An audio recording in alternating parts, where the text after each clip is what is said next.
Okay, if you're an analyst trying to make sense of the e-commerce world, you know the struggle. How do you really compare the sustainability performance of two totally different companies? Well, in this explainer, we're going to break down the exact tools you need using the official SASB standard for e-commerce. All right, so here's our game plan. First, we'll dig into that big comparison problem that trips everybody up. Then, we'll introduce the standard that helps us cut through all that noise. After that, we're getting into the nitty-gritty of three key metrics you absolutely have to know. And then, the best part, we'll show you how to put it all together to find those killer insights that everyone else is missing. So let's kick things off with the big question that seems to have an obvious answer, but doesn't. You've got a massive online retailer on one side and a small niche shop on the other. Is the bigger company automatically worse for the environment? I mean, it seems like it should be, right? But it's just not that simple. Take a look at this. At first glance, the story is crystal clear. Giant Corp's carbon footprint is 10 times bigger than the niche retailer's. Case closed, right? Well, not so fast. Because these big absolute numbers, they're actually hiding the real story. And this, right here, is the key to everything. To get a true apples-to-apples comparison, you can't just look at the totals. You have to normalize the data. You've got to put those numbers into the context of how much business the company is actually doing. So this is what we're talking about, the e-commerce comparison problem. Just looking at the total impact can be super misleading. It doesn't tell you anything about efficiency. What we really need is a way to see who's doing more with less. And that is exactly where our solution comes in. We're going to turn to the Sustainability Accounting Standards Board. You'll see it called SASB, which gives us a set of tools designed precisely for this. They're called activity metrics. So what is SASB? Honestly, just think of it as the gold standard for sustainability data that's specific to each industry.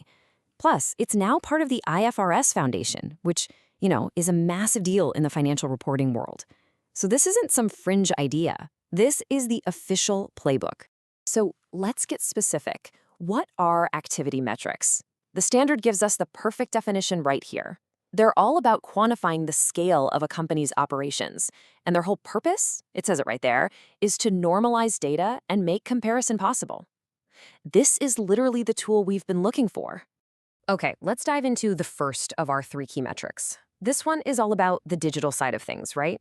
It's about quantifying how much engagement is actually happening on the platform. How busy is this website really? So in a report, this is what you're looking for. Code CG-EC-000.A. Now, the most important phrase here is entity defined. SASB was really smart about this. They get that activity can mean different things to different businesses. So they let the company pick the metric that makes the most sense for them and just report that one number. And that flexibility is what makes this so powerful. For a regular online store, user activity might just be sales transactions. Simple. But for a marketplace, it's probably going to be monthly active users. For another site, maybe it's page views. The most important thing for you, the analyst, is that the company has to tell you exactly which one they chose. And that gives you all the context you need. All right, next up, the engine room. Every single e-commerce company runs on a huge amount of IT infrastructure. So this second metric is all about measuring the scale of that digital backbone. Now this one, CGEC000.B, it's a little more complex. It asks for two things: their data processing capacity and the percentage outsourced. And you'll notice the unit of measure says C note. That's your signal to pay attention, because the good stuff is always in the details. And here's what that note tells us. A company can measure its computing power in a whole bunch of ways. It might be something super technical, like MIPS or compute cycles, or it could be something much more physical, like the actual square footage of their data centers. The bottom line for you is this.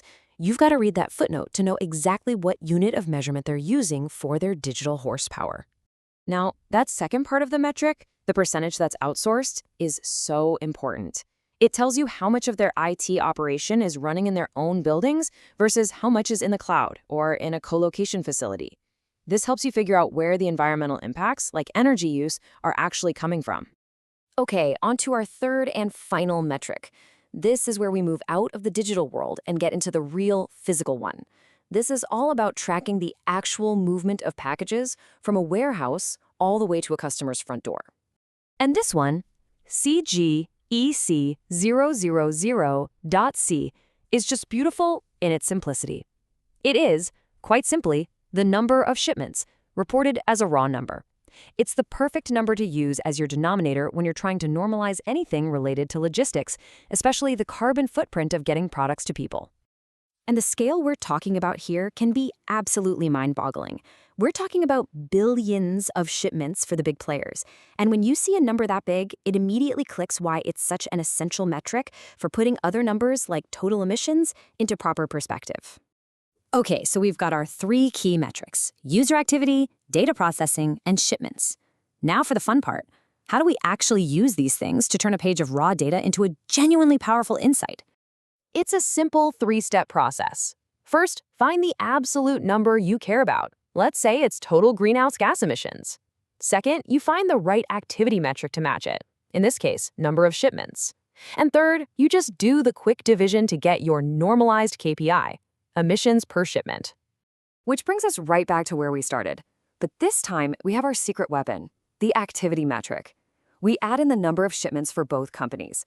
And when we do that simple math and calculate the emissions per shipment, look at that. The whole story flips on its head.